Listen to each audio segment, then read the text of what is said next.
कई बार हम बहुत ज्यादा ही अपनी लाइफ को लेकर सीरियस हो जाते हैं कि जैसे ही कुछ बुरा हुआ तो हम उदास हो जाते हैं, और पल भर में जब कुछ अच्छा घटित होता है तो हम खुश हो जाते हैं। हमारे विचार बहुत जल्दी ही बदल जाते हैं। हम यह नहीं सोचते कि जो कुछ घटित हुआ है वह हमारे लिए अच्छा है या बुरा। हमारे साथ घटी घटना का भविष्य में क्या प्रभाव पड़ेगा यह हमें खुद पता नहीं होता है। आज यह कहानी आपको कठिन परिस्थितियों में धैर्य का महत्व सिखाएगी। एक समय की बात है, एक किसान था जिसके पास एक घोड़ा था। वह अपने इस घोड़े से बहुत प्यार करता था। उसे अपने घोड़े पर बहुत गर्व था, जो किसान की कमाई का जरिया भी था। अपनी इस कमाई से किसान अपने परिवार का पेट भरता था। लेकिन एक दिन वह घोड़ा भाग गया। उसके भागने के बाद समाज के लोग और उस किसान के पड़ोसी उसके पास आकर उससे कहने लगे, हे भगवान, तुम्हारा घोड़ा जिस पर तुम्हें बहुत घमंड था वह तो भाग गया। उसको सांत्वना देने लगे कि उसके साथ बहुत बुरा हुआ। लेकिन किसान ने उसका जवाब बहुत ही सहजता से देते हुए कहा, हाँ, बहुत बुरा हुआ। फिर अगले दिन घोड़ा वापस आ गया। लेकिन सिर्फ घोड़ा वापस नहीं आया, बल्कि वह अपने साथ 3 जंगली घोड़े भी लाया। फिर उसके पड़ोसी उसके पास दौड़ते हुए आए और उस किसान से कहने लगे, आपका घोड़ा आ गया और अपने साथ 3 और घोड़े भी लाया है। ये तो बहुत अच्छी बात है, आपकी किस्मत तो बहुत अच्छी है। किसान बहुत खुश हुआ, उनकी तरफ देखा, फिर उसका जवाब बहुत ही साधारण रूप से दिया और कहा, हाँ, शायद। कुछ दिनों बाद किसान का बेटा उसी जंगली घोड़े में से किसी एक को काम के लिए उपयोगी बनाने की कोशिश कर रहा था। लेकिन इसी कोशिश के दौरान घोड़े ने उसे जमीन पर पटक दिया और उसका पैर बुरी तरह से टूट गया। उसके पड़ोसी उससे कहने लगे, उस पागल घोड़े ने देखो तुम्हारे बेटे के साथ क्या किया, उसका पैर तोड़ दिया। ये तो बहुत बुरा हुआ। किसान दुखी हुआ और फिर से उसी तरह जवाब दिया और कहा, हाँ, शायद मेरे बेटे के साथ गलत हुआ।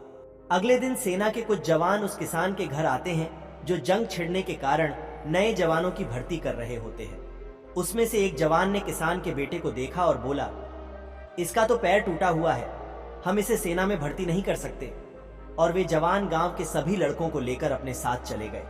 यह जानकर उसके पड़ोसी और बाकी गांव वाले उसके पास आए और बोलने लगे, तुम्हारे बेटे को तो जवान जंग के लिए नहीं ले गए, तुम्हारी किस्मत तो बहुत ही अच्छी है। इस आखिरी बार भी किसान ने फिर से बड़ी सहजता से कहा, हाँ, शायद। कहानी की प्रेरक बातें। इस कहानी से हमें यह प्रेरणा मिलती है कि हमारे लिए चीजों को नकारात्मक ढंग से सोचने में जरा भी समय नहीं लगता है। जब भी कुछ हमारे अनुकूल नहीं होता तो हम उसे बुरा ही समझते। लेकिन सच बात तो यह है कि कोई नहीं जानता कि जो हमारे जो साथ घटा है वह बुरा है या अच्छा। इस कहानी में भी किसान के भावों में परिवर्तन परिस्थितियों के कारण होता है। बुरी परिस्थितियों में वह नकारात्मक हो जाता है और अच्छी परिस्थितियों में वह सकारात्मक। इन नकारात्मक और सकारात्मक परिस्थितियों के बीच के समय में धैर्य रखना बहुत जरूरी होता है। क्या आप वाकई में यह बता सकते हैं कि हमारे साथ जो घट रहा है वो गलत है या सही, बिना यह जाने कि भविष्य में उसका क्या प्रभाव पड़ेगा हम पर या हमारे जीवन पर? मुझे लगता है आपका जवाब होगा नहीं। हमारे समाज में, हमारे देश में ऐसे बहुत से महान लोग हैं जो अपने जीवन में असफल हुए, हारे, अनेक बड़ी बड़ी बीमारियों से लड़े, किंतु उन्होंने कभी भी अपना धैर्य नहीं खोया और ना ही हार माने। यही आगे चलकर बड़े प्रसिद्ध हुए, सफलता के मुकाम पर पहुंचे और महान बने। हमारे बड़े बुजुर्ग सही ही कह गए हैं कि जो होता है अच्छे के लिए ही होता है। यह छोटी सी लाइन हमें बहुत कुछ सिखा जाती है और ये बात हमें कभी नहीं भूलनी चाहिए। हमेशा कोशिश करते हो, जीवन के पथ पर निरंतर आगे बढ़ते चलो। आपको बस ये करना है, किसी बात को लेकर ज्यादा परेशान नहीं होना है, अपने आप को शांत रखना है, अपने काम से काम रखना है। अपने सुझाव और सवाल मुझे कमेंट्स करके बताइए, जिससे कि मैं इस चैनल को आपके लिए और बेहतर कर सकूं।